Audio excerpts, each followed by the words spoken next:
सर्वभूतेषु ब्रह्मचारिणी रूपेण संस्थिता।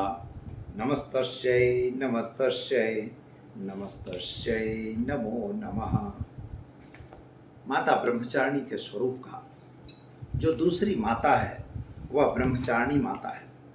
ब्रह्मम चरयते इति ब्रह्मचारिणी, जो ज्ञान की माता है, तपस्या की माता है, जिसका आराधना करने से हमें ज्ञान, तपस्या और बल की प्राप्ति होती है। साथ ही में मित्रों, जैसे हमने पहले बताया कि जैसे माता का आराधना शैलपुत्री माता प्रथम माता हुई, इसकी कहानी जो है तो सती से प्रारंभ होती है। ऐसा कहा जाता है कि सती माता जो है वो जब अपने पिता के घर यानी दक्ष प्रजापति के यहाँ वे यज्ञ में भाग लेने गई, वहाँ उनके पति का भाग न मिलने से क्रोधित हुई और उन्होंने अपने देह को विलय कर दिया, अग्निकुंड में अपने को आहुति कर दिया। यह देखकर भगवान शिव नाराज हुए और बहुत जोर बड़े उद्विग्न हो गए। जब भगवान उद्विग्न हुए तो उन्होंने माता को उठा के और भागना शुरू किया।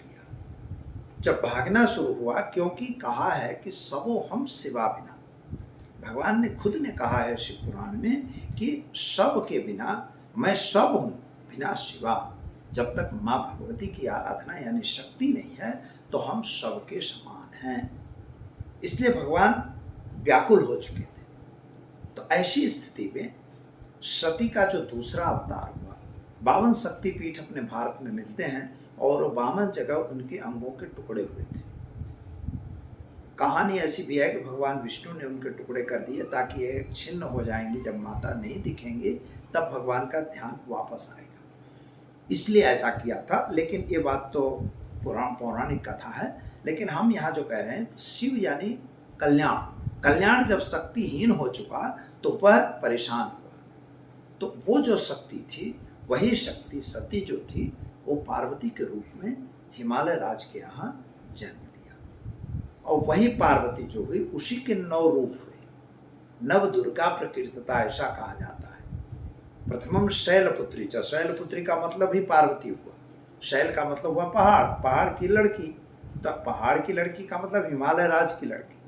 हिमालय पहाड़ नहीं, शैल का अर्थ होता है पत्थर। पत्थर का अर्थ हुआ कि जब वह प्रथम रूप में आई तो बिल्कुल उनमें नॉलेज नहीं रहा। वह डिंब था, एक डिंब बनता है, तो वही डिंब था। डिंब को क्या बनेगा पता नहीं था। मूलाधार चक्र में ऋषि लोग उसको देखते हैं कि एक डिंब बना हुआ है। तो वही डिंब जब हुआ तो वो बाद में दूसरा जब मतलब उससे थोड़ा विकास हुआ। इसीलिए कहा है कि या देवी सर्वभूतेषु ब्रह्मचारिणी रूपेण संस्था। नमस्तस्यै नमस्तस्यै नमस्तस्यै नमस्ते, जिसपे ब्रह्म का ज्ञान है, जो एकदम ब्रह्मचारी का स्वरूप है, उसका आचरण बिल्कुल शुद्ध और सुंदर है, जिसके हाथ में जप माला रखी हुई है और कमंडलू भी रखी हुई है। कुंडली जागृत करने में लिए, कुंडली शक्ति के लिए माता जो है वह वास्तविक रूप से एकदम सुंदर है और ज्ञानवर्धक है। तो ज्ञान की प्राप्ति अगर चाहिए आपको, अगर विद्या की प्राप्ति चाहिए, तो माता ब्रह्मचारिणी की आराधना करनी चाहिए। और एक बात है, जब आपका विकास होना है तो कुछ आराधना तो करनी पड़ेगी। जब तक आप तपस्या नहीं करोगे तो आपको कुछ नहीं मिलेगा। तो तपस्या का ही नाम है माता ब्रह्मचारिणी। पूजन की प्रक्रिया एक ही है। 9 सुपारी और 9 चावल की ढगली बनाइए, उस पर सब जगह सुपारी रखिए, सिक्के रखिए, कुछ मिठाई भोग धराइए। मावे की मिठाई माता को खूब पसंद है, आप रख सकते हैं। टोपरे की भी मिठाई होती है जो नारियल से बनती है, वह भी मिठाई माँ को लगा सकते हैं। और इसके बाद उनका आराधना करिए, पूजा करिए। या देवी सर्वभूतेषु विद्या रूपेण संस्था। नमस्तस्यै नमस्तस्यै नमस्तस्यै नमो नमः, इस मंत्र का आराधन करिए। बस विद्यार्थी लोगों के लिए माँ ब्रह्मचारिणी का आदर और माँ ब्रह्मचारिणी की पूजा बहुत श्रेष्ठ फल देती है।